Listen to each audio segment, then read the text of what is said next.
नमस्कार दोस्तों, आज की इस वीडियो में आप क्लास 10th की विलोपन विधि सीखने वाले हैं, वो भी बहुत आसान तरीके से। आप इस वीडियो को पूरा देखिए, आपको विलोपन विधि एक सिंपल तरीके से और ऐसे तरीके से कि आप कभी उस तरीके को भूल नहीं पाएंगे। इस वीडियो में हमने उस तरीके को सिखाया हुआ है। आज आपको विलोपन विधि हम इस तरीके से सिखा देंगे कि आप फिर कभी भी इस 4 नंबर वाला क्वेश्चन को, जो कि क्लास 10th का मोस्ट इंपॉर्टेंट क्वेश्चन होता है, विलोपन विधि से सॉल्व करना, किन्हीं दोनों समीकरणों को आप कभी भी नहीं भूलने वाले। आपको हमेशा ये क्वेश्चन याद रहेगा। चलिए शुरू करते हैं। यहां पर अगर आप क्लास 10th में हैं तो आपको 2 समीकरण को हल करना होता है, वो भी विलोपन विधि से, जिसमें पहला समीकरण दिया है 3x + 4y = 10। जो पहला समीकरण है उसे हम नाम दे देंगे समीकरण नंबर 1, क्योंकि वो पहला समीकरण है इसलिए समीकरण नंबर 1। दूसरा समीकरण है 2x + 2y = 2, इसे नाम दे देंगे समीकरण नंबर 2। दोनों ही समीकरणों को हमने नाम दे दिया, पहला समीकरण 1 और दूसरा समीकरण 2।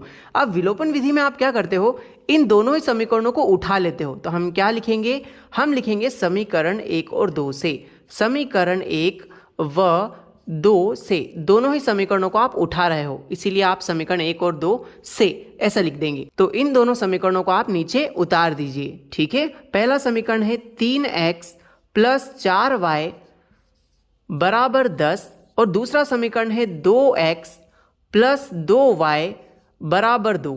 दोनों समीकरणों को उतारने के बाद आपको विलोपन विधि शुरू कैसे करना है, ध्यान दीजिएगा। आपको यहां पर गुणा के 2 चिन्ह लगाने हैं। अब यहां पर आप सोचोगे कि किन नंबरों से गुणा करने वाले हैं। आपको बहुत अच्छी सी ट्रिक याद रखनी है कि x के जो भी गुणा में यहां नंबर लिखे हैं, तो यहां पर x के गुणा में 3 लिखा है और नीचे x के गुणा में 2 लिखा है। आपको इन दोनों नंबरों का क्रॉस में मल्टीप्लिकेशन करके लिख देना है। मतलब 2 का गुणा आप ऊपर कर दोगे और 3 का गुणा आप नीचे वाले समीकरण में कर दोगे। इसे आप क्रॉस मल्टीप्लाई की तरह याद रख सकते हो दोस्तों, कि 3 का नीचे वाले समीकरण में गुणा करेंगे, 2 का ऊपर वाले समीकरण में गुणा करेंगे। चलिए अब दोनों का गुणा कर देते हैं। इस 2 का गुणा पूरे समीकरण में करते हैं। आइए कैसे देखते हैं ध्यान से। 2 का 3 में गुणा कर दो, 2 तिया 6, तो यहाँ 6 आ गया, लेकिन साथ में x भी था तो x लगा देते हैं। प्लस है तो प्लस लगा दिया। अब 2 का गुणा 4 में कर दो, 2 चौके हो जाएगा 8 और साथ में y भी था तो y लगा दिया। बराबर है तो हमने बराबर वैसा का वैसा ही लिख दिया है। 2 का गुणा आप 10 में करेंगे, 2 धाम हो जाता है 20। अब आपने इस 2 का गुणा इस पूरे समीकरण में कर दिया है। अब उसी प्रकार इस 3 का गुणा भी नीचे वाले समीकरण में कर दो। चलिए करते हैं। 3 का गुणा 2 में करेंगे, 3 दूनी 6 हो जाएगा, लेकिन साथ में x भी था तो आप x भी लिख दीजिए। अब 3 का गुणा 2 में करेंगे तो फिर से 3 दूनी 6 हो जाएगा और साथ में यहाँ y भी था तो y एज इट इज आ जाएगा। बराबर है तो हमने यहाँ बराबर लगा दिया है। अब क्या बचा है, 3 का गुणा 2 में करेंगे, 3 दूनी 6। लीजिए दोस्तों, विलोपन विधि हम क्यों करते हैं, ताकि हम x के जो भी गुणा में नंबर है उन्हें बराबर कर देते हैं। तो यहाँ पर देखिए, x के गुणा में यहाँ भी 6 है, x के गुणा में यहाँ भी 6 है, मतलब आपने x के गुणांकों को बराबर कर दिया। जैसे ही गुणांक बराबर हो जाते हैं आपको सभी चिन्हों को बदल देना है, यानी आप दोनों समीकरणों को घटा लेते हैं। तो यहाँ लिख देते हैं घटाने पर। घटाने पे क्या होता है, सभी के चिन्ह बदल दिए जाते हैं। प्लस का 6x है तो ये पलट के माइनस का हो जाएगा, प्लस का 6y है तो ये भी बदल के माइनस का 6y हो जाएगा, यहाँ पे प्लस का 6 है तो ये भी माइनस का हो जाएगा। आइए अब इनको सॉल्व कर लेते हैं। प्लस का 6 और माइनस का 6 तो कट जाएंगे, क्योंकि आप जानते हो प्लस माइनस होता है माइनस। 6x में से 6x गए तो 0x बचेगा, मतलब कुछ भी नहीं बचने वाला। आगे बढ़ेंगे, प्लस माइनस, ये नीचे वाले चिन्ह का बहुत अच्छे से ध्यान रखना, क्योंकि नीचे वाला चिन्ह ही आपका पर्सनल चिन्ह हो गया है। अब प्लस माइनस होता है माइनस, यानी आपको घटाना है। 8y में से 6y चले गए तो कितने y बचेंगे, 2y बचेंगे। बराबर 20 और माइनस का 6, मतलब 20 में से 6 गए तो कितने बचेंगे, यहाँ पर बचेंगे 14। अब आपको यहाँ से y का वैल्यू दोस्तों निकाल लेना है।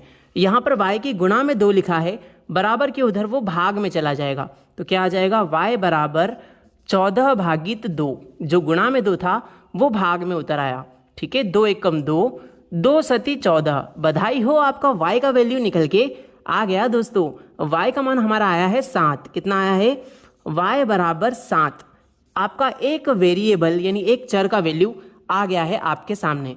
अब आप क्या कीजिए, इस y का मान या तो आप समीकरण 1 में रखिए या समीकरण 2 में रखिए, आपको x का मान भी आसानी से मिल जाएगा। तो यहां पर हम लिखेंगे y बराबर 7 समीकरण 1 में रखने पर। आइए हम लिखते हैं, क्या लिखेंगे, y बराबर 7 समीकरण 1 में रखने पर। आप पूरा लिख लीजिएगा कि y बराबर 7 समीकरण 1 में रखने पर। क्या आपको समीकरण 1 याद है दोस्तों? अगर याद है तो आप कमेंट सेक्शन में हमें समीकरण 1 लिख के बताइए। और आपको ये वीडियो कैसा लग रहा है, हमें आप अगर 10th क्लास के स्टूडेंट है तो कमेंट में ज़रूर लिख के बताएं कि मज़ा आ रहा है या फिर नहीं आ रहा है इस वीडियो में।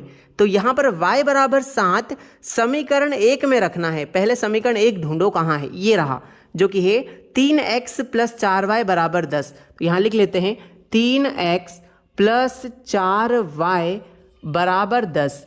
यहाँ पे आप क्या रख रहे हो, y की जगह 7 रख रहे हो। चलिए रखते हैं 3x + 4 गुणा में लिखा है y और y की जगह है 7, तो यहाँ पर 7 रख देते हैं y की जगह पे, बराबर है 10, तो 10 लिख दिया। अब इसको सॉल्व कर लो, आराम से x का मान आ जाएगा। 3x + 4 का 7 में गुणा करो, 4 × 7 = 28 हो जाएगा दोस्तों, बराबर में लिखा है 10।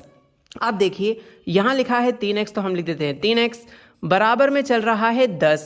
अब ये प्लस का 28 है, बराबर के उधर गया तो माइनस का 28 हो जाएगा दोस्तों। 3x तो एज इट इज रहेगा। अब यहाँ पे देखिए 10 में से 28 नहीं घट सकते, तो हम उल्टा करेंगे, 28 में से 10 गए तो यहाँ पर 18 बचेंगे। इन दोनों में बड़ा नंबर कौन, 28 है, जो कि माइनस के साइन के साथ है, तो बड़े अंक का चिन्ह लगेगा माइनस का। ठीक है, अब आगे यहाँ पर 3 गुणा में है, बराबर के उधर 18 के बटे में चला जाएगा, तो आ जाएगा x बराबर -18/3। चलिए अब आप इसको 3 से काट दीजिए, 3 एकम 3, 3 छंग 18, तो यहाँ पर x का वैल्यू निकल के आया है -6। और बधाई हो, आपके x और y दोनों के ही मान हमने निकाल दी हैं। आप चाहें तो स्क्रीनशॉट ले सकते हैं। इस तरीके से आप विलोपन विधि करेंगे तो आपके दोनों ही चरों के मान यानी x और y दोनों के मान आप बहुत आसानी से निकाल सकते हैं। आपको यह वीडियो कैसा लगा कमेंट सेक्शन में ज़रूर बताइएगा। आप अगर प्रतिस्थापन और वज्र गुणन यानी एलिमिनेशन मेथड, सब्स्टिट्यूशन मेथड और क्रॉस मल्टीप्लिकेशन मेथड तीनों ही सीखना चाहते हैं तो डिस्क्रिप्शन में हम इन वीडियोज़ के लिंक दे देंगे। 2 चर वाले रैखिक समीकरण हल करने के लिए सारे के सारे क्वेश्चन हम डिस्क्रिप्शन में डाल देते हैं दोस्तों। थैंक यू सो मच आपका वीडियो देखने के लिए।